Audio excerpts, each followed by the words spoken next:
नमस्कार दोस्तों, कैसे हैं आप सभी। मैं विष्णु कुमार आप सभी का अपने YouTube चैनल के इस वीडियो पर हार्दिक स्वागत करता हूं। दोस्तों, इस वीडियो में मैं आप लोगों को मैट्रिक बिहार बोर्ड एग्जाम 2025 से संबंधित संस्कृत वाले सब्जेक्ट से जुड़े टोटल 100 VVI ऑब्जेक्टिव प्रश्न बताने वाला हूं। दोस्तों, ये सभी के सभी प्रश्न आप लोगों के फाइनल एग्जाम के लिए बहुत ही महत्वपूर्ण होने वाले हैं, इसलिए आप लोग इस वीडियो को ध्यान से देखिएगा। तो चलिए बिना देर किए शुरू करते हैं अपने आज के इस वीडियो क्लासेज को। दोस्तों, यहाँ पर पहला सवाल है, गंगा देवी का समय क्या है। आप लोगों को बताना है कि गंगा देवी का समय क्या है। बताइए फटाफट आप लोग, गंगा देवी का समय क्या है। दोस्तों, पहला का यहाँ पर सही आंसर होगा 14वीं सदी। गंगा देवी का समय है 14वीं सदी। मेरे द्वारा आंसर बताने से पहले आप लोग दोस्तों प्रश्न का आंसर बता दीजिएगा, ठीक है। तो अभी पता चल पाएगा कि आपने 100 में से कितने प्रश्नों का जवाब सही दे पाया है। आप 100 में से जितने प्रश्नों का जवाब दे पाइएगा सही आप लोग दोस्तों मेरे वीडियो के कमेंट सेक्शन में बता दीजिएगा। वीडियो जब समाप्त हो जाएगा तो वीडियो के कमेंट सेक्शन में आप लोग बताइएगा कि आपने 100 प्रश्नों में से कितने प्रश्नों का सही जवाब दिया है। तो चलिए यहाँ पर हम लोग दूसरे नंबर के क्वेश्चन में चलते हैं। यहाँ पर दूसरा सवाल है, भारत भूमि किससे सेवित है। आप लोगों को बताना है दोस्तों कि भारत भूमि किससे सेवित है। भारत भूमि सागर, पर्वत, निर्झर इन तीनों से ही सेवित है, इसलिए सही आंसर ऑप्शन नंबर सी होगा। भारत भूमि सागर से भी सेवित है, पर्वत से भी सेवित है और निर्झर यानी कि झरना से भी सेवित है। तो यहाँ पर 2 का सही आंसर होगा दोस्तों ऑप्शन नंबर सी, ठीक है। चलिए यहाँ पर 3 नंबर के प्रश्न में चलते हैं।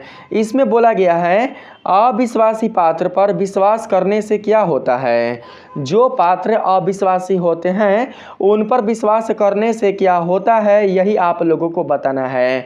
तो दोस्तों यहाँ पर 3 का सही आंसर होगा हानि। जो पात्र अविश्वासी होते हैं यदि आप पुनः से उन पर विश्वास करते हैं तो आपको हानि ही प्राप्त होगा। तो यहाँ पर सही आंसर ऑप्शन नंबर बी होगा। 4 नंबर सवाल है, कर्णस्य दानवीरता किस प्रकार का पाठ है। आप सभी को बताना है कि कर्णस्य दानवीरता किस प्रकार का पाठ है। यहाँ पर 4 का सही आंसर क्या होगा। यहाँ पर 4 का सही आंसर होगा नाटक। कर्णस्य दानवीरता एक प्रकार का नाटक वाला पाठ है, इसलिए सही आंसर ऑप्शन नंबर ए होगा। 5 नंबर सवाल है, किसने छल पूर्वक दान में कवच और कुंडल ले लिया। आप लोगों को बताना है दोस्तों कि किसने छल पूर्वक दान में कवच और कुंडल ले लिया। आप लोगों को उस पात्र का नाम बताना है। दोस्तों, यदि आप लोगों ने अच्छे से पढ़ा होगा कर्णस्य दानवीरता वाले पाठ को तो आप लोग बता सकते हैं कि किसने छल पूर्वक दान में कर्ण से कवच और कुंडल ले लिया था। दोस्तों जल्दी बताइए 5 का सही आंसर क्या होगा। 5 का यहाँ पर सही आंसर होगा इंद्र। इंद्र ने ही छल पूर्वक ब्राह्मण का वेश धारण करके करने से दान में कवच और कुंडल ले लिया था, इसलिए सही आंसर ऑप्शन नंबर ए होगा। 6 नंबर सवाल है, बचपन में कितने संस्कार होते हैं। बचपन में टोटल कितने संस्कार होते हैं। बचपन में टोटल 6 संस्कार होते हैं, इसलिए सही आंसर ऑप्शन नंबर बी होगा। 7 नंबर सवाल है, सीमांतोनयन किस प्रकार का संस्कार है। बताइए सीमांतोनयन किस प्रकार का संस्कार है। सीमांतोनयन जन्म पूर्व संस्कार है, शैशव संस्कार है, शैक्षणिक संस्कार है या फिर इनमें से कोई नहीं। आप सभी को बताना है कि सीमांतोनयन किस प्रकार का संस्कार है। दोस्तों, यदि आप लोग 7 का ऑप्शन ए बता रहे हैं तो आप लोगों का जवाब बिल्कुल सही है। 7 का right answer option number A ही होगा, यानी कि जन्म पूर्व संस्कार ही सीमांतोनयन संस्कार है, इसलिए सही आंसर ऑप्शन नंबर ए होगा। 8 नंबर सवाल है, नीति श्लोक पाठ में कितने श्लोक हैं। आप सभी को बताना है कि नीति श्लोक का जो पाठ है उसमें टोटल कितने श्लोक हैं। श्लोकों की संख्या आप सभी को बताना है। बताइए कि 8 का सही जवाब क्या होगा। 8 का यहाँ पर सही जवाब होगा ऑप्शन नंबर बी। नीति श्लोक का पाठ में टोटल 10 श्लोक हैं, इसलिए 8 का सही आंसर ऑप्शन नंबर बी होगा। 9 नंबर सवाल है, वेद रूपी शास्त्र क्या होता है? बताइए दोस्तों, वेद रूपी शास्त्र क्या होता है? वेद रूपी शास्त्र होते हैं नित्य, इसलिए 9 का सही आंसर ऑप्शन नंबर बी होगा। 10 नंबर सवाल है, बराहमिहिर द्वारा रचित कौन सा ग्रंथ है? आप लोगों को उस ग्रंथ का नाम बताना है जिसकी रचना बराहमिहिर ने किया है। बताइए 10 का यहाँ पर सही आंसर क्या होगा? 10 का यहाँ पर सही आंसर होगा ऑप्शन नंबर सी, बृहद संहिता। बृहद संहिता की रचना करने वाले ही बराहमिहिर हैं, इसलिए 10 का सही आंसर ऑप्शन नंबर सी होगा। 11 नंबर सवाल है, उत्तम शांति क्या है? बताइए उत्तम शांति क्या है? उत्तम शांति क्या है? उत्तम शांति क्षमा है, धर्म है, अहिंसा है या फिर विद्या है? उत्तम शांति क्या है? उत्तम शांति किसे बताया गया है? उत्तम शांति बताया गया है क्षमा को, इसलिए 11 का सही आंसर ऑप्शन नंबर ए होगा। ठीक है, यहाँ पर बात करते हैं 12 नंबर के प्रश्न में। 12 नंबर सवाल है, किसने कहा पाटलिपुत्र का नगर शोभा देखने में प्रिय था? आप लोगों को उनका नाम बताना है जिन्होंने कहा था पाटलिपुत्र का नगर शोभा देखने में प्रिय था। तो यहाँ पर 12 का करेक्ट आंसर क्या होगा? 12 का यहाँ पर करेक्ट आंसर होगा ऑप्शन नंबर ए, यानी कि मेगास्थनीज। यदि आप लोगों ने ऑप्शन नंबर ए बताया है तो आप लोगों का जवाब बिल्कुल सही है। यहाँ पर 12 का सही आंसर ऑप्शन नंबर ए होगा। 13 नंबर सवाल है दोस्तों, यहाँ पर पाटल पुष्पों की पुतलिका रचना के आधार पर पटना का कौन सा नाम है? आप लोगों को पटना का नाम बताना है, किसके आधार पर? तो पाटल पुष्पों की पुतलिका के आधार पर। पाटल पुष्पों की पुतलिका रचना के आधार पर आप लोगों को पटना का नाम बताना है। तो यहाँ पर 13 का राइट आंसर क्या होगा? 13 का यहाँ पर राइट आंसर होगा पाटलिपुत्र। तो यहाँ पर सही आंसर ऑप्शन नंबर सी होगा। 14 नंबर सवाल है, भारतीय दर्शन का मुख्य स्रोत क्या है? बताइए भारतीय दर्शन का मुख्य स्रोत क्या है? तो यहाँ पर 14 का सही आंसर क्या होगा? 14 का यहाँ पर सही आंसर हो जाएगा संस्कार। भारतीय दर्शन का मुख्य स्रोत है संस्कार, इसलिए सही आंसर ऑप्शन नंबर सी होगा। दोस्तों मैं तो कहूँगा ना आप लोगों को 13 नंबर का आप लोग सही ऑप्शन नंबर बी को सिलेक्ट कीजिएगा, क्योंकि यहाँ पर पाटलिपुत्र जो नाम है वो पड़ा था पाटल देवी के नाम पर। पटना के जो देवी थी पाटल माँ, पाटल देवी के नाम पर ही दोस्तों पाटलिपुत्र पड़ा था। अगर हम बात करें पाटल पुष्पों की पुतलिका रचना के आधार पर, तो दोस्तों पाटल पुष्पों की पुतलिका रचना के आधार पर पटना का जो नाम था वो था कुसुमपुर। क्या नाम था? कुसुमपुर। तो आप लोग कुसुमपुर को सिलेक्ट कीजिएगा, ठीक है, ना कि पाटलिपुत्र को। अगर केवल पूछेगा ना आप लोगों से कि पटना का प्राचीनतम नाम क्या है, अगर आप लोगों से पूछे कि पटना का प्राचीनतम नाम क्या है, पुराना नाम क्या है, तब आप लोग पाटलिपुत्र सेलेक्ट कीजिएगा। लेकिन यहाँ पर पुष्पों के आधार पर पूछा गया है तो आप लोग कुसुमपुर ही सेलेक्ट कीजिएगा, क्योंकि पुष्पों के आधार पर पटना का जो पुराना नाम था वो था कुसुमपुर ही। ठीक है, चलिए यहाँ पर 15 नंबर के सवाल में बढ़ते हैं। यहाँ पर बोला गया है दोस्तों, कैसे पुरुष सभी जगह सुलभ होते हैं? कैसे पुरुष सभी जगह आसानी से मिल जाते हैं, आसानी से प्राप्त हो जाते हैं? बताइए। तो दोस्तों यहाँ पर 15 का राइट आंसर हो जाएगा प्रियवादी। प्रियवादी पुरुष ही आसानी से सभी जगह सुलभ होते हैं, इसलिए सही आंसर ऑप्शन नंबर सी होगा। 16 नंबर सवाल है, भारतीय दर्शन का मुख्य स्रोत क्या है? भारतीय दर्शन का मुख्य स्रोत क्या है? भारतीय दर्शन का मुख्य स्रोत है संस्कार। संस्कार में ही आप लोग भारत के दर्शन कर सकते हैं, इसलिए सही आंसर ऑप्शन नंबर सी होगा। हमारे संस्कार में ही भारत से संबंधित सभी प्रकार की संस्कृतियां हैं, इसलिए दोस्तों यहाँ पर सही आंसर ऑप्शन नंबर सी होगा। तो यहाँ पर आप लोग संस्कार को ही याद रखिएगा। भारतीय दर्शन का मुख्य स्रोत क्या है? भारतीय दर्शन का मुख्य स्रोत संस्कार है। अगर आप लोग संस्कार को जिंदा रखते हैं तो आप लोगों को भारत का दर्शन हो सकता है, क्योंकि भारत के सारे दर्शन हमारे संस्कार में ही छिपे हैं। यहाँ पर चलते हैं 17 नंबर के क्वेश्चन में। बोला गया है कितने पुराण है? पुराणों की संख्या आप लोगों को बताना है भाई। बताइए पुराणों की संख्या कितनी है दोस्तों? टोटल पुराणों की संख्या कितनी है बताइए आप लोग। यहाँ पर 17 का सही आंसर क्या होगा? 17 का यहाँ पर सही जवाब होगा 18। पुराणों की टोटल संख्या 18 है, इसलिए 17 का सही आंसर ऑप्शन नंबर सी होगा। 18 नंबर सवाल है, कन्यादान किस संस्कार में होता है? कन्यादान किस संस्कार में होता है? तो यहाँ पर सही आंसर होगा विवाह। आप लोग सभी जानते हैं कि विवाह के समय ही कन्यादान होता है, इसलिए 18 का सही आंसर ऑप्शन नंबर बी होगा। 19 नंबर सवाल है, जन्म पूर्व संस्कार कितने हैं? जन्म पूर्व संस्कार कितने होते हैं? बताइए आप लोग जल्दी जल्दी। जन्म पूर्व संस्कारों की संख्या कितनी होती है? जन्म पूर्व संस्कारों की टोटल संख्या होती है 3, इसलिए सही आंसर ऑप्शन नंबर डी यानी कि त्रय होगा। त्रय को ही 3 कहा जाता है, इसलिए right answer option number D होगा। 20 नंबर सवाल है दोस्तों, गंगा देवी के पति कौन थे? बताइए, गंगा देवी के पति का नाम क्या था? गंगा देवी के पति कौन थे? गंगा देवी के पति का नाम था दोस्तों कंपन राय। क्या नाम था? कंपन राय। कंपन राय की पत्नी ही गंगा देवी थी, इसलिए सही आंसर ऑप्शन नंबर डी होगा। 21 नंबर सवाल है, ऋषि गौतम ने किस दर्शन की रचना की? आप लोगों को उस दर्शन का नाम बताना है जिसकी रचना करने वाले स्वयं ऋषि गौतम थे। बताइए 21 का यहाँ पर राइट आंसर क्या होगा? जल्दी जल्दी दोस्तों आप लोग बताइएगा, ठीक है? जल्दी जल्दी आप लोग बताइएगा कि इस प्रश्न का सही ऑप्शन क्या होगा। सारे प्रश्न आप लोगों के संस्कृत बुक से ही संबंधित है, कहीं से भी दोस्तों बाहर से प्रश्न आप लोगों के इस वीडियो में नहीं आए हैं। आप लोग बिल्कुल भी इन प्रश्नों को हल्के में नहीं लीजिएगा, क्योंकि ऐसा ही प्रश्न आप लोगों के फाइनल एग्जाम में आने वाला है।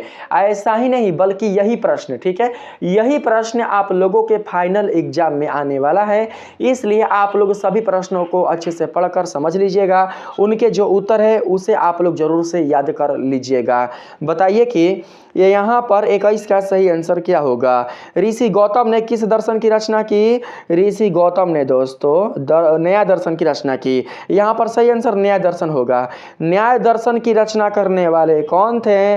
न्याय दर्शन की रचना करने वाले ऋषि गौतम थे, इसलिए सही आंसर ऑप्शन नंबर बी होगा। 22 नंबर सवाल है, सभी छात्र किसका अभिवादन करते हैं? बताइए, सभी छात्र किसका अभिवादन करते हैं? तो यहाँ पर 22 का सही आंसर हो जाएगा शिक्षक। जब शिक्षक दोस्तों प्रवेश करते हैं क्लास में, वर्ग में जब प्रवेश करते हैं शिक्षक, तो वहाँ पर जो जितने सारे स्टूडेंट होते हैं वो क्या करते हैं? शिक्षक का अभिवादन करते हैं खड़े होकर। तो यहाँ पर 22 का करेक्ट आंसर हो जाएगा शिक्षक। ऑप्शन नंबर सी 22 का बिल्कुल सही जवाब होगा। 23 नंबर सवाल है, पाणिनि ने किसकी रचना की? बताइए, पाणिनि ने किसकी रचना की? पाणिनि द्वारा रचित जो ग्रंथ है उसका नाम आप लोगों को बताना है। बताइए, पाणिनि ने किसकी रचना की? आप लोगों ने लौकिक संस्कृत का नाम सुना होगा। आप लोगों ने लौकिक संस्कृत का नाम अवश्य सुना होगा। हमारे दोस्तों हमारे वेद में 2 प्रकार के दोस्तों हमारे व्याकरण है। पहला है सांस्कृतिक व्याकरण और दूसरा है वैदिक व्याकरण। ठीक है, इसी प्रकार से दोस्तों हमारे संस्कृत में दोस्तों 2 प्रकार के हमारे संस्कृत में दोस्तों संस्कार होते हैं। एक होता है वैदिक संस्कार और एक होता है लौकिक संस्कार। ठीक है, इसी प्रकार से दोस्तों आप लोग यहाँ पर समझिएगा कि जब हमारे व्याकरण 2 होते हैं, कौन कौन? एक होता है वैदिक व्याकरण और एक होता है दोस्तों लौकिक व्याकरण। तो यहाँ पर लौकिक जो आप व्याकरण देख रहे हैं ना, जो आप लौकिक व्याकरण देख रहे हैं, इसकी रचना करने वाले ही पाणिनि हैं। कौन है? पाणिनि है। महर्षि पाणिनि ने ही लौकिक व्याकरण की रचना की थी। तो यहाँ पर सही आंसर ऑप्शन नंबर बी होगा। क्या होगा? तो व्याकरण। पाणिनि ने व्याकरण ग्रंथ की रचना की थी, इसलिए सही आंसर ऑप्शन नंबर बी होगा। 24 नंबर के सवाल में आते हैं। यहाँ पर कहा गया है, गुजरात प्रदेश स्थित टंकरा ग्राम किसका जन्म स्थल है? आप लोगों को बताना है कि गुजरात प्रदेश में स्थित एक गांव है जिसका नाम है टंकरा। आप लोगों को बताना है कि यह गांव किसका जन्म स्थान है। बताइए, यहाँ पर सही ऑप्शन क्या होगा? यह गांव स्वामी विवेकानंद का जन्म स्थान है, या फिर स्वामी बिरजानंद का जन्म स्थान है, या फिर स्वामी दयानंद का जन्म स्थान है? किसका जन्म स्थान टंकरा गांव है? आप लोगों को यही बताना है। बताइए 24 का सही आंसर क्या होगा? 24 का सही आंसर होगा स्वामी दयानंद। स्वामी दयानंद जी का ही जन्म स्थान है टंकरा गांव, इसलिए right answer option number C होगा। 25 नंबर सवाल है दोस्तों, यहाँ पर आप लोग देख सकते हैं, दयानंद को किन्होंने उपदेश दिया। ठीक है, आप सभी को बताना है कि दयानंद को उपदेश देने वाले कौन थे। आप लोगों को उनका नाम बताना है। बताइए उनका नाम क्या था दोस्तों। उनका नाम था दोस्तों क्या, तो बिरजानंद। ऑप्शन नंबर ए 25 का बिल्कुल सही जवाब होगा। 26 नंबर सवाल है दोस्तों, दामोदर गुप्त ने किस काव्य की रचना की है। बताइए दामोदर गुप्त द्वारा रचित जो काव्य है उसका नाम आप लोगों को बताना है। बताइए कि दामोदर गुप्त ने किस काव्य की रचना की है। तो यहाँ पर 26 का करेक्ट जवाब हो जाएगा दोस्तों ऑप्शन नंबर बी, यानी कि कुटनी मतरनी। कुटनी मतरनी काव्य की रचना करने वाले कौन थे, तो दामोदर गुप्त थे, इसलिए सही जवाब ऑप्शन नंबर बी होगा। 27 नंबर सवाल में पूछा गया दोस्तों, आप लोग यहाँ पर देख सकते हैं। 27 नंबर सवाल है, आलसियों की परीक्षा क्या लगाकर लिया गया। बताइए आलसियों की परीक्षा क्या लगाकर लिया गया। आप सभी जानते होंगे कि आलसियों की परीक्षा क्या लगाकर लिया गया था। तो सही आंसर होगा आग। आप लोग बता भी दिए होंगे, घर में आग लगाकर ही आलसियों की परीक्षा लिया गया था, इसलिए सही आंसर ऑप्शन नंबर बी होगा। बहुत ही हल्का सवाल था। आइए 28 नंबर के प्रश्न में चलते हैं। इसमें बोला गया है, आलसशाला में आग क्यों लगाई गई। बता सकते हैं, बहुत ही आसान दोस्तों यह क्वेश्चन है। बताइए आलसशाला में आग क्यों लगाई गई थी, किस लिए लगाया गया था आलसशाला में आग। बताइए दोस्तों आप लोग जल्दी जल्दी, आलसशाला में आग किस लिए लगाया गया था, बताइए आप लोग। तो दोस्तों यहाँ पर सही आंसर क्या होगा, यहाँ पर सही आंसर होगा आलसियों की परीक्षा के लिए। किसकी परीक्षा के लिए, आलसियों की परीक्षा के लिए।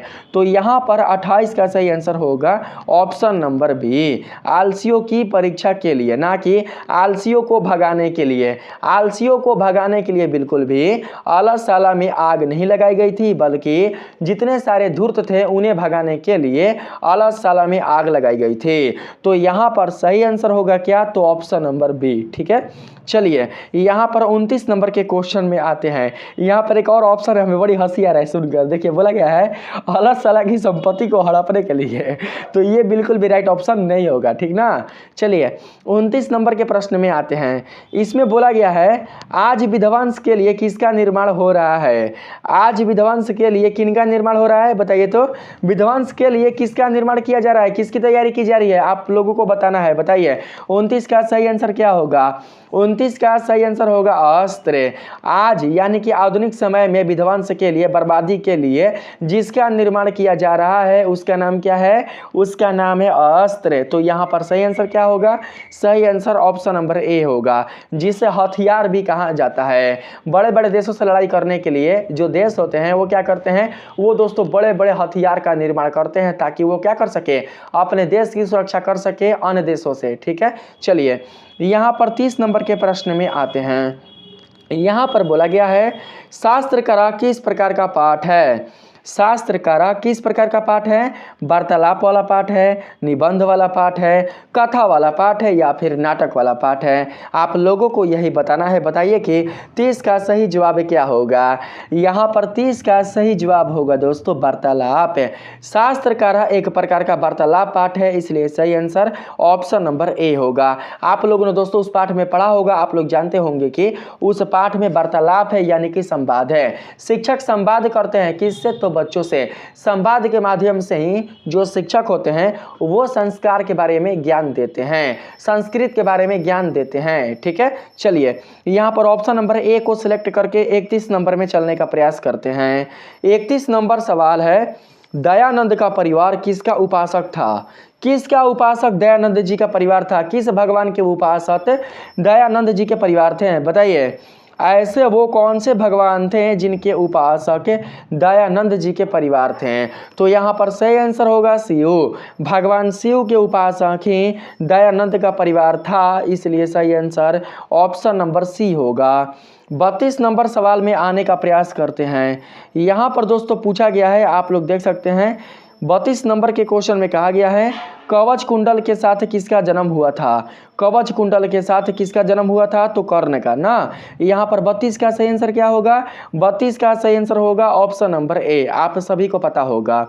33 नंबर के सवाल में आते हैं। ब्राह्मण वेशधारी कौन था? बताइए, ब्राह्मण के रूप में आने वाले कौन थे? ब्राह्मण का वेश धारण करने वाले कौन थे? 33 का सही आंसर क्या होगा? 33 का यहाँ पर राइट आंसर होगा इंद्र। ब्राह्मण का वेश धारण करने वाले इंद्र थे, इसलिए सही जवाब ऑप्शन नंबर डी होगा। 34 नंबर सवाल है, विश्व शांति पाठ में किस वातावरण का वर्णन है? आप लोग बताइए दोस्तों कि विश्व शांति पाठ में किस वातावरण का वर्णन है? तो यहाँ पर सही आंसर हो जाएगा दोस्तों शांति। 34 का यहाँ पर करेक्ट आंसर क्या होगा? 34 का करेक्ट आंसर होगा शांति। शांति नहीं, अशांति। अशांति वातावरण का वर्णन है, ठीक है, अशांति। ऑप्शन नंबर बी 34 का बिल्कुल सही आंसर होगा। 35 नंबर सवाल है दोस्तों, देश में अशांति के प्रेरक कौन है? देश में अशांति के प्रेरक कौन है दोस्तों? तो यहाँ पर 35 का सही आंसर होगा राजनेता।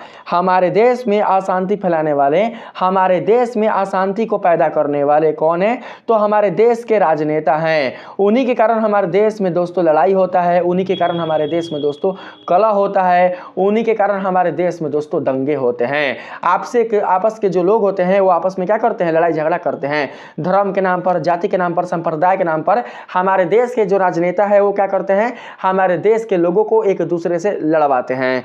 तो यहां पर सही आंसर हो जाएगा ऑप्शन नंबर बी। चलिए यहां पर 36 नंबर के प्रश्न में आते हैं। बोला गया है, दूसरों को दुख देने से किसका नाश होता है? दूसरों को दुख देने से किसका नाश होता है? बताइए तो दोस्तों, यहाँ पर 36 का सही आंसर क्या होगा?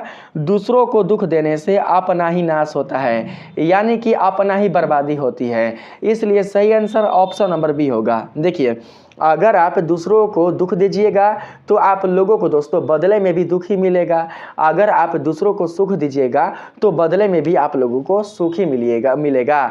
जो आप दीजिएगा आप लोगों को वही मिलेगा। तो यहाँ पर right answer option number B होगा, ठीक है। इसलिए यहाँ पर दोस्तों आप लोग अपना सेलेक्ट कीजिएगा। यहाँ पर 37 नंबर के प्रश्न में पूछा गया है, एक देश दूसरे देश की उन्नति को देखकर क्या करते हैं? तो भैया ईर्ष्या करते हैं, जलते हैं, सिंपल सी बात है। एक देश दूसरे देश की उन्नति को देखकर ईर्ष्या यानी कि जलते हैं। क्या करते हैं? जलते हैं। तो यहाँ पर 37 का सही आंसर हो जाएगा दोस्तों ऑप्शन नंबर सी। आप लोग ऑप्शन नंबर सी अगर लगाए हैं, आप लोगों का ऑप्शन नंबर सी है, तो आप लोगों का जवाब बिल्कुल सही है। यहाँ पर ऑप्शन नंबर सी को सेलेक्ट कर लेंगे, ठीक ना। यहाँ पर आते हैं 38 नंबर के प्रश्न में। बोला गया है, किस नदी पर गांधी सेतु सड़क मार्ग बना है? आप लोगों को उस नदी का नाम बताना है जिस पर गांधी सेतु सड़क बना हुआ है। तो यहाँ पर दोस्तों नदी का नाम क्या होगा? नदी का नाम होगा गंगा। गंगा नदी पर ही महात्मा गांधी सेतु पुल बना हुआ है, इसलिए सही आंसर ऑप्शन नंबर बी होगा। 39 नंबर सवाल है, गोल घर कहाँ है? बहुत ही इजी सवाल है, कोई भी बता सकता है, कोई भी बता सकता है। भाई बता दीजिए दोस्तों, गोल घर कहाँ है? आप लोग बता भी दिए होंगे, गोल घर पटना में है, ठीक ना। तो यहाँ पर सही आंसर ऑप्शन नंबर सी होगा। गोल घर कहाँ है? गोल घर पटना राज्य नहीं राजधानी में है, ठीक ना, आप लोग याद रखिएगा। यहाँ पर चलते हैं 40 नंबर के प्रश्न में। बोला गया है, स्वामी दयानंद का बचपन का क्या नाम था? बचपन का नाम आप लोगों को बताना है। बताइए कि बचपन का नाम स्वामी दयानंद जी का क्या था? बचपन का नाम स्वामी दयानंद जी का था मूलशंकर। यहाँ पर 40 का करेक्ट आंसर हो जाएगा ऑप्शन नंबर ए। 41 नंबर सवाल है, आर्य समाज की स्थापना किस ईस्वी में हुआ? किस ईस्वी में आर्य समाज की स्थापना हुई थी? बताइए तो दोस्तों, यहाँ पर 41 का सही आंसर होगा 1875। सन 1875 ईस्वी में ही आर्य समाज की स्थापना हुई थी, इसलिए सही जवाब ऑप्शन नंबर ए होगा। यहाँ पर 42 नंबर सवाल है दोस्तों, मूलशंकर को किसके प्रति अनास्था हुई? अनास्था यानी कि उनकी आस्था बिल्कुल भी उसमें नहीं थी। बताइए आप लोग, 42 का यहाँ पर सही आंसर क्या होगा? मूलशंकर जो थे उनको किसके प्रति अनास्था हुई? तो दोस्तों यहाँ पर सही आंसर होगा मूर्ति पूजा। मूर्ति पूजा के प्रति ही मूलशंकर को अनास्था हुई थी, इसलिए 42 का सही जवाब ऑप्शन नंबर सी होगा। 43 नंबर सवाल है, अशांति के कितने कारण हैं? अशांति के कितने कारण होते हैं? अशांति के दोस्तों 2 कारण होते हैं। यहाँ पर सही आंसर ऑप्शन नंबर सी होगा। कितने कारण? तो 2 कारण, ठीक है। चलिए 44 नंबर के प्रश्न में आने का प्रयास करते हैं। इसमें बोला गया है, परपीड़न किसके लिए होता है? परपीड़न किसके लिए होता है? बताइए। पर पीड़न किसके लिए होता है? दूसरों के लिए पीड़ा किसके लिए होता है बताइए। तो दोस्तों यहाँ पर 44 का सही आंसर होगा पाप के लिए। तो यहाँ पर ऑप्शन नंबर बी को सेलेक्ट कर लेंगे। 45 नंबर के लिए हम लोग यहाँ पर देखते हैं। 45 नंबर सवाल है, देशों के बीच कौन सा युद्ध चल रहा है? देशों के बीच कौन सा युद्ध चल रहा है? युद्ध का नाम आप लोगों को बताना है, बताइए फटाफट। देशों के बीच कौन सा युद्ध चल रहा है? तो इसका सही आंसर होगा शीत युद्ध। देशों के बीच शीत युद्ध चल रहा है, इसलिए right answer option number D होगा। 46 नंबर सवाल है, मध्यकाल में किस में दिखावा था? मध्यकाल के समय में किस में दिखावा था? गृह कार्य में दिखावा था, ग्रंथ कार्य में दिखावा था, खेल कार्य में दिखावा था, या फिर धार्मिक कार्य में दिखावा था? किस में दिखावा था आप लोगों को यही बताना है। 46 का यहाँ पर सही जवाब हो जाएगा धार्मिक कार्य। मध्यकाल में धार्मिक कार्य में दिखावा था, इसलिए सही आंसर ऑप्शन नंबर डी होगा। 47 नंबर सवाल है, रघुवंश महाकाव्य के रचनाकार कौन है? रघुवंश महाकाव्य के लिखने वाले कवि कौन है आप लोग बताइए। 47 का सही आंसर क्या होगा? 47 का सही आंसर होगा दोस्तों कालिदास। रघुवंश महाकाव्य की रचना करने वाले कालिदास जी हैं, इसलिए right answer option number B होगा। 48 नंबर सवाल है, मुनि लोग किन की उपासना करते हैं? बताइए आप लोग, मुनि लोग किन की उपासना करते हैं? मुनि लोग सूर्य की उपासना करते हैं। यदि आप लोगों का जवाब ऑप्शन नंबर बी है तो आप लोगों ने बहुत ही सही जवाब दिया है। यहाँ पर 48 का सही आंसर ऑप्शन नंबर बी होगा। मंदाकिनी नदी में जो ऋषिगण हैं, जो मुनिगण हैं, वो किसकी उपासना करते हैं? तो सूर्य भगवान की उपासना करते हैं, इसलिए right answer option number B हो जाएगा। 49 नंबर सवाल है, पथिक स्नान करने कहा गया? बताइए दोस्तों, पथिक जो है, जो मार्गी है, वो स्नान करने के लिए कहाँ गया?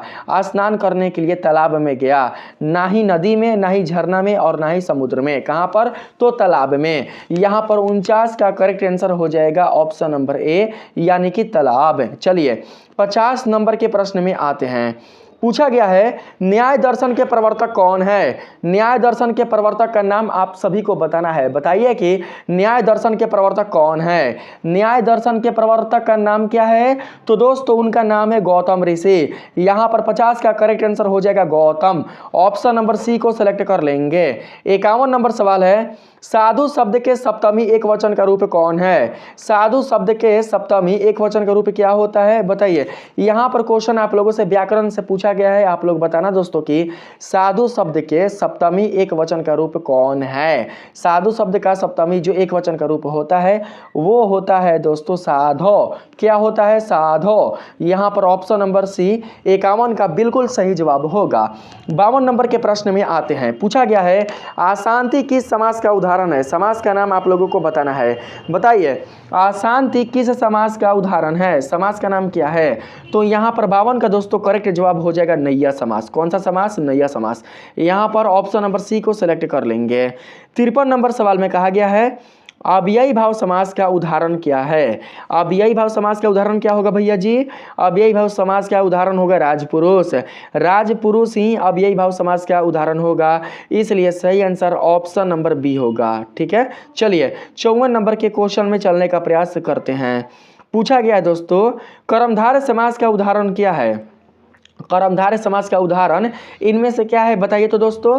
कर्मधारय समास का उदाहरण है घनश्यामा, इसलिए right answer option number C होगा। देखिए, जितने भी व्याकरण से संबंधित प्रश्न आप लोगों के फाइनल एग्जाम में पूछे जाएंगे, बातों को ध्यान से आप लोग समझना। जितने भी संस्कृत व्याकरण से आप लोगों के क्वेश्चन आप लोगों के फाइनल एग्जाम में पूछे जाएंगे, वो सारे के सारे क्वेश्चन आप लोगों के हिंदी व्याकरण से ही होंगे। हिंदी व्याकरण कहने का मतलब जो आपके संस्कृत व्याकरण है ना, उसी से संबंधित होंगे। ठीक है, संस्कृत व्याकरण का अर्थ समझ रहे हैं? जो आप लोगों का संस्कृत का बुक है ना दोस्तों, जो संस्कृत का बुक है, हिंदी व्याकरण, देखिए हिंदी व्याकरण अगर आप लोग बढ़िया से पढ़ लीजिएगा ना, तो आप लोगों का जो संस्कृत व्याकरण होगा वो भी बहुत ही आसान हो जाएगा। क्योंकि संस्कृत व्याकरण बहुत सारे बच्चों को समझ में नहीं आता है। संस्कृत जो व्याकरण होता है वो बहुत ही फास्ट होता है, बच्चे बिल्कुल भी अच्छे से संस्कृत व्याकरण समझ नहीं पाते हैं। लेकिन अगर हम बात करें हिंदी व्याकरण का, तो जो बच्चे होते हैं, जो स्टूडेंट होते हैं, वो हिंदी ग्रामर को, हिंदी व्याकरण को अच्छे से समझ जाते हैं।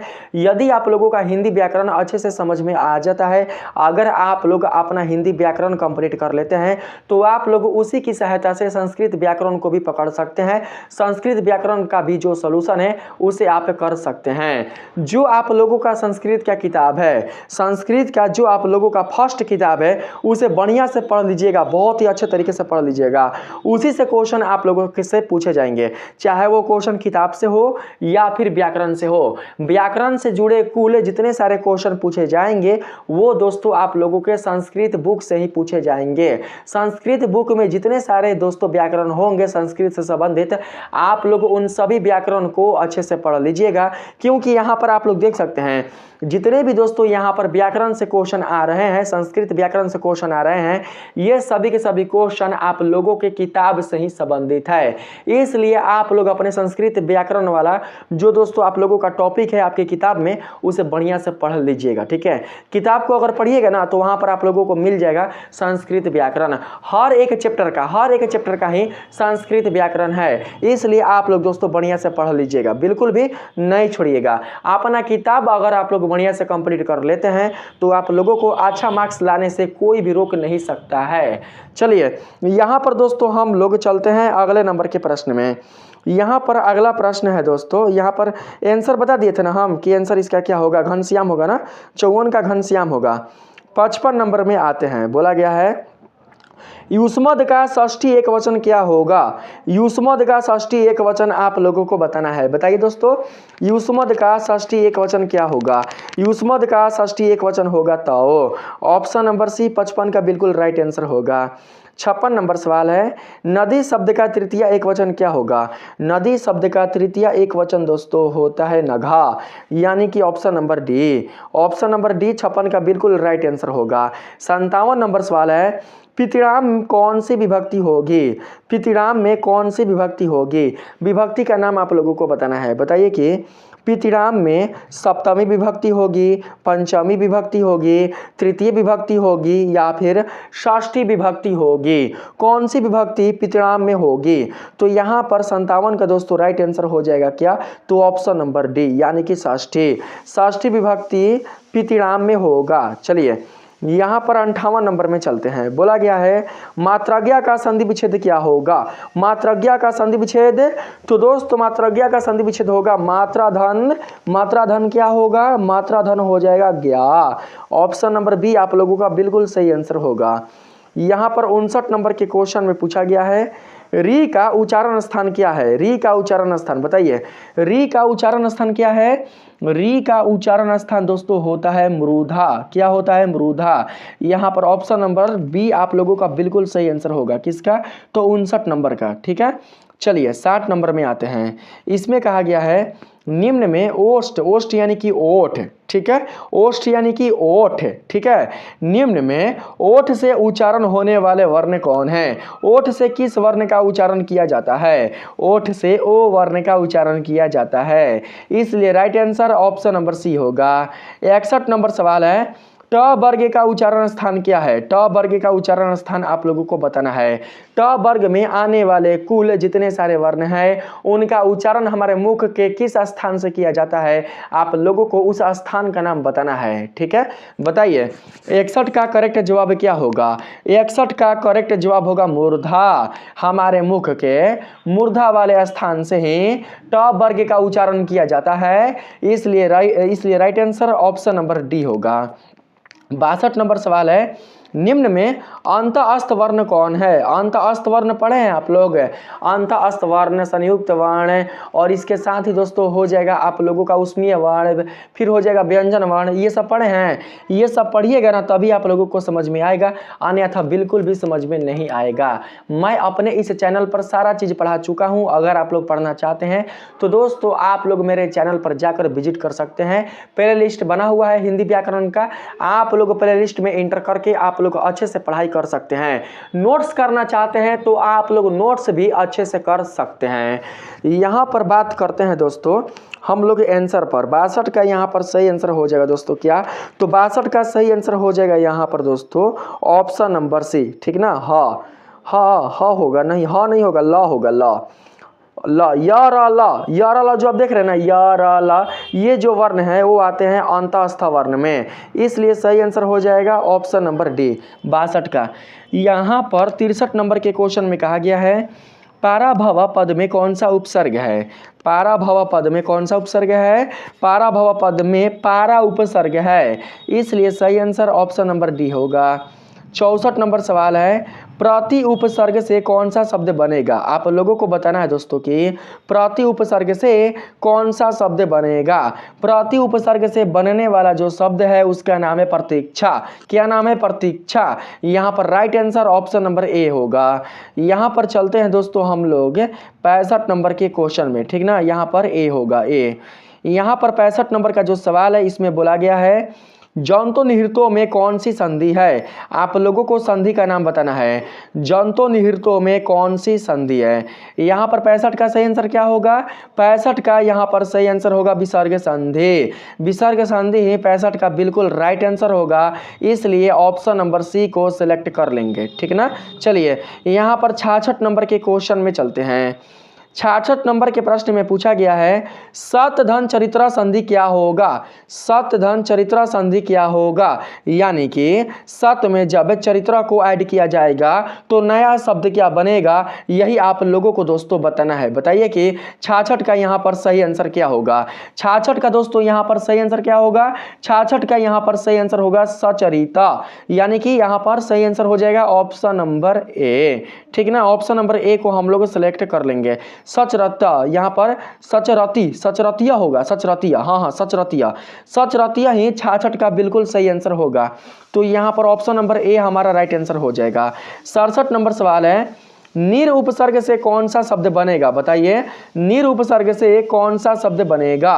निर उपसर्ग से बनने वाला जो शब्द है उसका नाम है निर्बोध। क्या नाम है, निर्बोध। निर्बोध नहीं, निर्विरोध, निर्विरोध, निर्विरोध है, निर्विरोध नाम होगा, ठीक ना। ऑप्शन नंबर ए। साफ साफ दोस्तों थोड़ा दिखाई नहीं दे रहा है, इसीलिए थोड़ा सा हम बोलने में गड़बड़ा जा रहे हैं, इसके लिए आप लोगों से माफी चाहते हैं, ठीक ना। आप लोगों से पूछा जा रहा है निर उपसर्ग से कौन सा शब्द बनेगा, तो निर उपसर्ग से बनने वाला शब्द दोस्तों यही होगा, ठीक ना। निविरोध, निविरोध दोस्तों होगा आप लोगों का राइट आंसर। 68 नंबर में चलते हैं। 68 नंबर सवाल है निवेदनम शब्द में कौन सा उपसर्ग है। निवेदनम शब्द में कौन सा उपसर्ग है, तो यहाँ पर 68 का करेक्ट जवाब होगा नी। यहाँ पर ऑप्शन नंबर डी को सिलेक्ट कर लेंगे। आप लोग देख सकते हैं निवेदनम में शुरू में कौन सा आया है दोस्तों, यहाँ पर शब्दांश शुरू में आया है शब्दांश नी, इसलिए सही आंसर ऑप्शन नंबर डी होगा। 69 नंबर के सवाल में आते हैं। इसमें पूछा गया है उच्चारण में कौन सा उपसर्ग है। आप लोगों को बताना है कि उच्चारण में कौन सा उपसर्ग है। उच्चारण में उपसर्ग है उत। कौन सा उपसर्ग है, उत। यहाँ पर right answer option number A होगा। उत धन उच्चारण से ही क्या बनता है, उच्चारण बनता है। उत धन आचरण से ही उच्चारण बनता है, इसलिए सही आंसर ऑप्शन नंबर ए होगा। 70 नंबर सवाल है वरुण का स्त्रीलिंग क्या होगा। वरुण का स्त्रीलिंग क्या होता है, वरुण का स्त्रीलिंग जो शब्द है वो होता है वरुणानी। यहाँ पर दोस्तों हो जाएगा ऑप्शन नंबर बी, वरुणानी, ठीक है। वरुणानी ही आप लोगों का बिल्कुल सही आंसर होगा। 71 नंबर सवाल है धर्म च अर्थ च काम च का समस्त पद क्या होगा। धर्म च अर्थ च काम च का समस्त पद क्या होगा। समस्त पद आप लोगों को बताना है, तो यहाँ पर 71 का सही जवाब होगा ऑप्शन नंबर बी। यदि आप लोगों ने ऑप्शन नंबर बी बताया है तो आप लोगों का जवाब बिल्कुल सही है। यहाँ पर 71 का राइट आंसर होगा धर्मार्थ काम, ऑप्शन नंबर बी। धर्मार्थ काम ही आप लोगों का बिल्कुल सही आंसर होगा। ऑप्शन नंबर हम लोग बी को सिलेक्ट कर लेंगे, धर्मार्थे कामा। धर्मार्थे कामा यहाँ पर सही आंसर होगा। यहाँ पर दोस्तों बोला गया है, थोड़ा सा यहाँ पर मैं आप लोगों को दिखा देता हूँ, देख लीजिए कहाँ पर गया दोस्तों। हाँ इधर चला गया है धर्मार्थे कामा, हाँ यहाँ पर आ चुका है। यहाँ पर जंतो निहिर्तो कौन सी संधि है, ये सब तो मैंने आप लोगों को बता दिया है। हाँ 72 नंबर के सवाल में आने का प्रयास करते हैं। देखिए इसमें दोस्तों पूछा गया है आप लोगों से गम धन यत के योग से कौन सा शब्द बनेगा। गम धन यत के योग से कौन सा शब्द बनेगा बताइए तो दोस्तों। यहाँ पर 72 का राइट आंसर क्या होगा, 72 का राइट आंसर हो जाएगा गम्यम। क्या होगा, गम्यम। ऑप्शन नंबर डी 72 का बिल्कुल सही आंसर होगा। 73 नंबर के सवाल में आते हैं। पूछा गया है पाठ्यम में कौन सा प्रत्यय है, पाठ्यम में कौन सा प्रत्यय है, तो दोस्तों यहाँ पर 73 का सही आंसर हो जाएगा गेयम। गम धन यत के योग से बनने वाला जो नया शब्द होगा वो होगा गेयम। यहाँ पर ऑप्शन नंबर सी को सेलेक्ट कर लेंगे। 73 नंबर के प्रश्न में पूछा गया है पाठ्यम में कौन सा प्रत्यय है, बताइए तो पाठ्यम में कौन सा प्रत्यय है, जल्दी जल्दी आप लोग बताना। पाठ्यम में प्रत्यय आप लोगों को बताना है जी। पाठ्यम में कौन सा प्रत्यय है, पाठ्यम में प्रत्यय है नयत। कौन सा प्रत्यय है, नयत। यहाँ पर right answer option number C होगा। 74 नंबर सवाल है पटुधन तल से कौन सा शब्द बनेगा, पटुधन तल से कौन सा शब्द बनेगा, तो दोस्तों यहाँ पर 74 का करेक्ट आंसर होगा पटुता। यदि आप लोगों ने ऑप्शन नंबर ए बताया है तो आप लोगों का जवाब बिल्कुल सही है। ऑप्शन नंबर ए 74 का बिल्कुल राइट आंसर होगा। 75 नंबर सवाल है दोस्तों अ धन ई के मिलने से नया वर्ण क्या बनेगा, बताइए तो अ धन ई के मिलने से जो नया वर्ण बनेगा वो क्या बनेगा, बताइए आप लोग जल्दी जल्दी। दोस्तों जब अ में ई मिलेगा ना तो दोस्तों आय बनेगा। कौन सा है, तो ये वाला आय ना। यहाँ पर 75 का right answer option number A होगा। ऑप्शन नंबर ए को सिलेक्ट कर लेंगे। 76 नंबर के सवाल में कहा गया है आ का उच्चारण स्थान क्या है दोस्तों। आ का उच्चारण स्थान वही है जो उच्चारण स्थान क वर्ग में आने वाले वर्णों का है। आ का उच्चारण स्थान वही है जो उच्चारण स्थान क वर्ग में आने वाले वर्णों का है। आप सभी जानते हैं दोस्तों कि क वर्ग में आने वाले वर्ण होते हैं कौन कौन, क वर्ग में आने वाले वर्ण होते हैं क ख ग घ अंग। और उन सभी वर्णों का उच्चारण कहाँ से किया जाता है, उन सभी वर्णों का उच्चारण हमारे मुख के कंठ वाले भाग से किया जाता है। तो दोस्तों ठीक इस प्रकार से आप समझ सकते हैं कि आ वाले जो वर्ण हैं इनका भी उच्चारण हमारे मुख के कंठ वाले भाग से ही होगा। कहाँ से होगा, कंठ वाले भाग से ही होगा। तो यहाँ पर right answer option number B होगा ना। चलिए यहाँ पर 77 नंबर के क्वेश्चन में आते हैं। 77 नंबर सवाल है च वर्ग का उच्चारण स्थान क्या है, च वर्ग का उच्चारण स्थान आप लोगों को बताना है। देखिए दोस्तों कंठ के बाद अगला क्या आता है, बताइए तो कंठ के बाद अगला आता है तालु। क्या आता है कंठ के बाद, कंठ के बाद अगला आता है तालु। और तालु संबंधित है किस वर्ग से, तालु संबंधित है च वर्ग से। इसलिए दोस्तों आप लोग समझ कर रखिएगा कि च वर्ग में आने वाले कुल जितने सारे वर्ण होंगे उन सभी वर्णों का उच्चारण स्थान हमारे मुख का तालु वाला भाग ही होगा। कौन भाग होगा, तालु वाला भाग। यहाँ पर right answer option number C होगा। ठीक है चलिए यहाँ पर 78 नंबर के सवाल में आने का प्रयास करते हैं। यहाँ पर बोला गया है दोस्तों वासुदेवा में कौन सा प्रत्यय है, वासुदेवा में प्रत्यय आप लोगों को बताना है। वासुदेवा में जो प्रत्यय छिपा है आप लोगों को बताना है। बताइए दोस्तों कि 78 का सही आंसर क्या होगा। 78 का सही आंसर हो जाएगा अन। यहाँ पर सही आंसर ऑप्शन नंबर डी यानी कि अन होगा ना। 79 नंबर का सवाल है रमणीय धन तल के योग से कौन सा शब्द बनेगा। रमणीय धन तल के योग से बनने वाला जो शब्द है उसका नाम आप लोगों को बताना है। तो यहाँ पर दोस्तों 79 का राइट आंसर क्या होगा, 79 का राइट आंसर जल्दी जल्दी बताइए आप लोग। ऑप्शन नंबर क्या होगा, ए बताइए। ऑप्शन नंबर ए होगा कि बी होगा, कि सी होगा कि डी होगा, क्या होगा, बी होगा। हाँ बिल्कुल सही जवाब बी होगा। यहाँ पर right answer option number B होगा। रमणीयता, रमणीयता ही 79 का बिल्कुल सही आंसर होगा। 80 नंबर सवाल है रुद्र धन अण के योग से कौन सा शब्द बनेगा। रुद्र में जब हम अन प्रत्यय को ऐड करेंगे तो बनने वाला नया शब्द क्या होगा, यही आप लोगों को बताना है। बताइए दोस्तों कि 80 का यहाँ पर राइट आंसर क्या होगा। 80 का यहाँ पर राइट आंसर होगा रौद्र। क्या होगा, रौद्र। यहाँ पर हम लोग ऑप्शन नंबर ए को सिलेक्ट कर लेंगे। 81 नंबर सवाल है गच्छन्तु किस धातु का रूप है जी। गच्छन्तु किस धातु का रूप है, आप लोगों को धातु का रूप बताना है। गच्छन्तु किस धातु का रूप है, तो यहाँ पर 81 का सही आंसर होगा दोस्तों गम। गच्छन्तु गम धातु का रूप है, इसलिए सही आंसर ऑप्शन नंबर बी होगा। 82 नंबर सवाल है यहाँ पर, भवनियम में कौन सा प्रत्यय है? आप लोगों को प्रत्यय बताना है दोस्तों। भवनियम में कौन सा प्रत्यय है? प्रत्यय आप लोग बताइए जल्दी फटाफट। यहाँ पर 82 का राइट आंसर क्या होगा? 82 का दोस्तों यहाँ पर सही आंसर हो जाएगा अनियर, यानी कि option number B. Option number B 82 का बिल्कुल सही जवाब होगा। ठीक है, चलिए 83 नंबर के प्रश्न में आते हैं। पूछा गया है भूधन सत्री से कौन सा शब्द बनेगा? भूधन सत्री से बनने वाला जो शब्द है आप लोगों को यही बताना है, भूधन सत्री से कौन सा शब्द बनेगा। तो दोस्तों यहाँ पर 83 का जो सही आंसर होगा वो हो जाएगा दोस्तों ऑप्शन नंबर क्या? तो दोस्तों यहाँ पर हो जाएगा ऑप्शन नंबर डी, यानी कि भवेता। ऑप्शन नंबर डी आप लोगों का बिल्कुल सही जवाब होगा। 84 नंबर सवाल है, किम धन तरल के योग से कौन सा शब्द बनेगा? किम धन तरल के योग से बनने वाला जो शब्द है आप लोगों को उसका नाम बताना है। बताइए तो उसका नाम क्या है? 84 का यहाँ पर सही जवाब होगा ऑप्शन नंबर सी, यानी कि गोत्र। देखिए किम में तरल प्रत्यय को ऐड किया जाएगा तो बनने वाला नया शब्द कुत्र होगा, इसलिए right answer option number C होगा। 85 नंबर सवाल है, मूर्खा में कौन सा स्त्री प्रत्यय है? बताइए दोस्तों, मूर्खा में कौन सा स्त्री प्रत्यय है? स्त्री प्रत्यय बताना है आप लोगों को जी। 85 का सही आंसर क्या होगा? 85 का सही आंसर टाप होगा, टाप है, option number C. Option number C आप लोगों का बिल्कुल सही जवाब होगा। 86 नंबर सवाल है, कोकिला का स्त्रीलिंग क्या होगा? कोकिला का स्त्रीलिंग शब्द आप लोगों को बताना है। कोकिला का स्त्रीलिंग क्या होगा जी? कोकिला का स्त्रीलिंग शब्द जो है वो दोस्तों हो जाएगा कोकिला। क्या होगा? कोकिला। ऑप्शन नंबर ए आप लोगों का बिल्कुल सही आंसर होगा।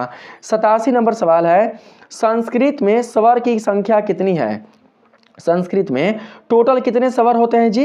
संस्कृत में टोटल स्वरों की जो संख्या होती है वो होती है 13, इसलिए सही आंसर ऑप्शन नंबर बी होगा ना, आप लोग याद रखिएगा। बात करते हैं यहाँ पर हम लोग दोस्तों 88 नंबर के क्वेश्चन में। यहाँ पर 88 नंबर के सवाल में दोस्तों पूछा गया है, आप लोग देख सकते हैं, तव माँ बद में अव्यय क्या है? तव माँ बद में अव्यय आप लोगों को बताना है। तो दोस्तों इसमें जो अव्यय होगा वो हो जाएगा माँ। क्या होगा? माँ। 88 का यहाँ पर सही आंसर ऑप्शन नंबर ए होगा। 89 नंबर सवाल है, देशभक्तिया का विग्रह क्या होगा? देशभक्तिया का विग्रह आप लोगों को बताना है जी। देशभक्तिया का विग्रह क्या होगा? देशभक्तिया का विग्रह यहाँ पर हो जाएगा दोस्तों आप लोगों का देशाय भक्ति, यानी कि देश के लिए भक्ति। यहाँ पर सही आंसर ऑप्शन नंबर ए होगा। 90 नंबर के सवाल में चलते हैं जी। बोला गया है भाव किस प्रकार किस लकार का रूप है? लकार आप लोगों को बताना है। भाव किस लकार का रूप है? लकार का नाम आप लोगों को बताना है। तो यहाँ पर 90 का राइट आंसर हो जाएगा हमारे पास लोट लकार, option number C. Option number C 90 का बिल्कुल सही आंसर होगा। 91 नंबर सवाल है, कुरु किस लकार का रूप है? कुरु किस लकार का रूप है दोस्तों? कुरु जो है दोस्तों वो एक प्रकार का लोट लकार का रूप है, इसलिए सही आंसर ऑप्शन नंबर ए होगा। 92 नंबर के सवाल में आते हैं। इसमें बोला गया है दोस्तों आसित किस धातु का रूप है? आप लोगों को धातु का नाम बताना है। बताइएगा कि आसित किस धातु का रूप है। यहाँ पर 92 का करेक्ट जवाब हो जाएगा अस। आसित अस धातु का रूप है, इसलिए सही आंसर ऑप्शन नंबर सी होगा। 93 नंबर सवाल है दोस्तों, सविप्राय गाम दादाती में विप्राय में कौन सी विभक्ति है? विभक्ति का नाम आप लोगों को बताना है। सविप्राय गाम ददाती में विप्राय में कौन सी विभक्ति है? इस वाक्य में आने वाला जो शब्द विप्राय है उसमें कौन सी विभक्ति लगी है? आप लोगों को विभक्ति बताना है। बताइए कौन सा राइट होगा यहाँ पर आंसर? तो यहाँ पर सही आंसर हो जाएगा चतुर्थी। इसमें सही जो विभक्ति लगी है वो लगी है चतुर्थी, इसलिए right answer option number A होगा। चलिए आ चुके हैं हम लोग लास्ट प्रश्न में। यहाँ पर 94 नंबर का क्वेश्चन है, ईर्ष्या के योग में कौन सी विभक्ति होगी? ईर्ष्या के योग में कौन सी विभक्ति होनी चाहिए? तो दोस्तों चतुर्थी। ईर्ष्या के योग में चतुर्थी विभक्ति होनी चाहिए, इसलिए right answer option number A होगा। 95 नंबर के क्वेश्चन में पूछा गया है, अनुरूपम किस समास का उदाहरण है? आप लोग बताइए दोस्तों कि अनुरूपम किस समास का उदाहरण है। समास का नाम आप लोगों को बताना है। यहाँ पर 95 का सही जवाब क्या होगा? 95 का सही जवाब अव्ययी भाव समास होगा। अव्ययी भाव समास ही ऑप्शन नंबर बी ही 95 का बिल्कुल सही आंसर होगा। 96 नंबर सवाल में आते हैं। पूछा गया है व्याघ्रात विभेति किस सूत्र का उदाहरण है? बताइए व्याघ्रात विभेति बाघ से डरता है जी। यहाँ पर 96 का जो सही सूत्र होगा वो क्या होगा? बताइए दोस्तों, व्याघ्रात विघात्र विभेति किस सूत्र का उदाहरण है? बताइए यहाँ पर 96 का सही आंसर क्या होगा? 96 का यहाँ पर दोस्तों सही आंसर हमें लगता है कि ऑप्शन नंबर बी होगा ना, भित्रार्थना भय हेतु, भित्रार्थना भय हेतु, ऑप्शन नंबर बी आप लोगों का सही जवाब होगा। 97 नंबर सवाल है, दान के योग से कौन सी विभक्ति होती है? दान के योग से कौन सी विभक्ति होती है? तो यहाँ पर राइट आंसर हो जाएगा दोस्तों आप लोगों का ऑप्शन नंबर सी, दान के योग से चतुर्थी विभक्ति होती है, इसलिए सही आंसर ऑप्शन नंबर सी होगा। 98 नंबर सवाल है, लता शब्द के चतुर्थी एक वचन का रूप कौन सा है? लता शब्द के चतुर्थी एक वचन का रूप कौन सा है? तो यहाँ पर 98 का सही आंसर होगा लताए, ऑप्शन नंबर सी 98 का बिल्कुल सही आंसर होगा।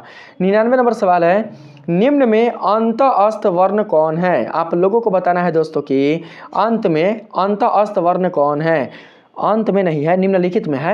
निम्नलिखित में अंत अस्त वर्ण कौन है? तो देखिए यहाँ पर दंती सा, मूर्धनी सा, ह, ये तीनों वर्ण हो जाएंगे उसमें है, लेकिन यहाँ पर जो हमारा ल है, ल यह हो जाएगा अंत अस्त, तो यहाँ पर सही आंसर ऑप्शन नंबर डी हो जाएगा करेक्ट आंसर। यहाँ पर आ चुके हैं लास्ट प्रश्न में, ठीक है।